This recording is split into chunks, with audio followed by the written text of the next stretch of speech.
My dad was more than a dad. He was the center of our world.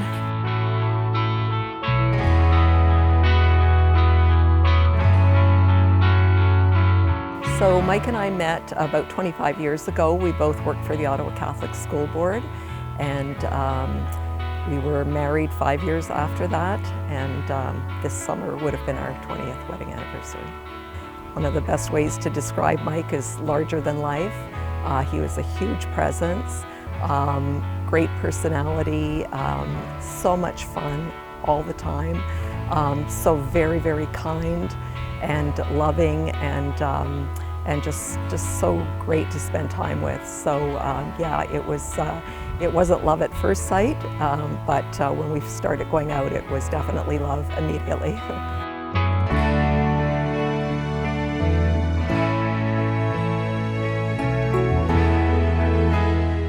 So when we first found out about his diagnosis, it came at a time like right after sort of the world shut down of COVID. So this was sort of on top of that. But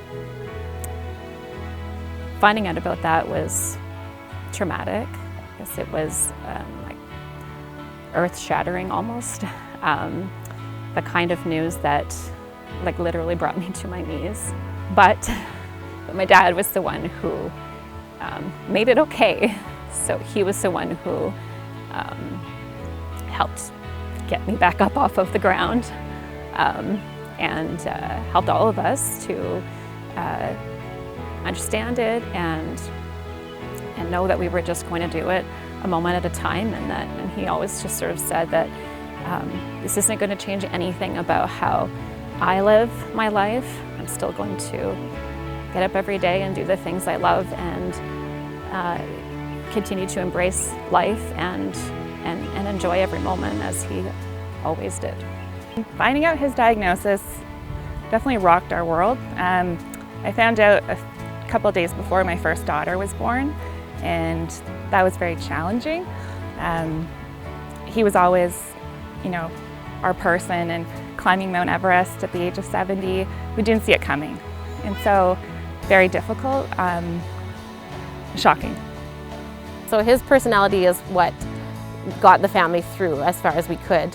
He never once showed any kind of disappointment himself. He was so optimistic. He said that he was ready for this adventure. He called it one of his adventures, and he just looked at what the future with enthusiasm and optimism and told us to do the same.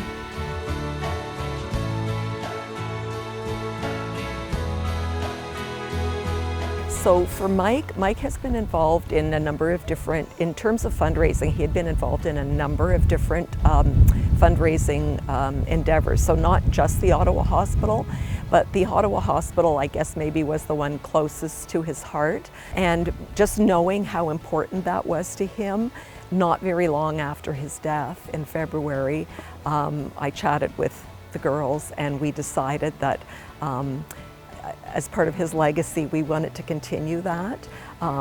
We were and still are grieving his death, and it gave us a goal to work toward, and we decided that we would do it as a fundraiser for the Ottawa Hospital, just as Mike had. So on race weekend, on Sunday morning, the 28th, 3 daughters who live in Ottawa and I are walking the half marathon,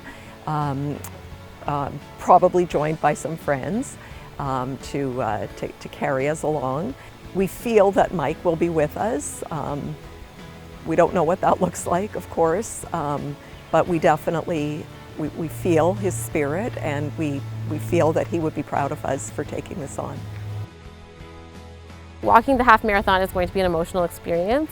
Not only are we doing it to raise some money for the Ottawa Hospital that my dad cared so much about and who treated him so well, but also just to honor him. So starting it, it's going to be emotional, but finishing it will be even more emotional, just knowing that we're doing it for him, and I know we'll feel like he's right there with us. It was really important that we continue his this tradition and try to make him proud and carry on his legacy. It'll be happy because it'll be something that I know that he would be happy we're doing all together, but also extremely sad because he's not there with us.